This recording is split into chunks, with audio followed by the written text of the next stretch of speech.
Son of a rich man, silver spoon in hand. He wanted for nothing, born to rule the land. He learned how to shoot by the age of 10,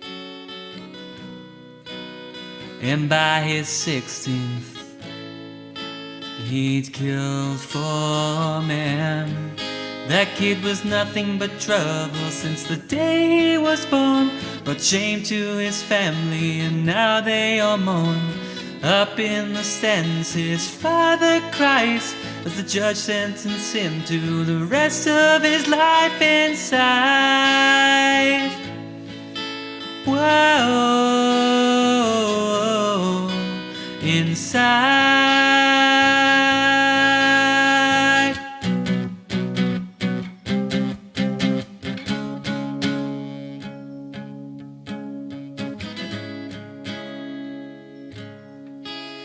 Notorious outlaw, living on his own.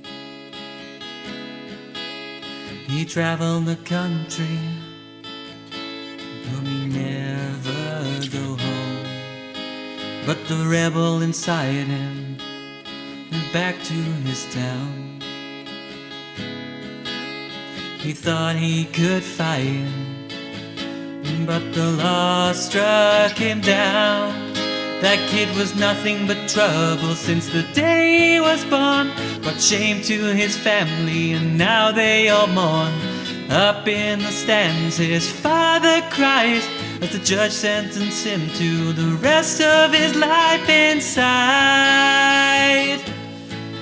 Whoa, inside.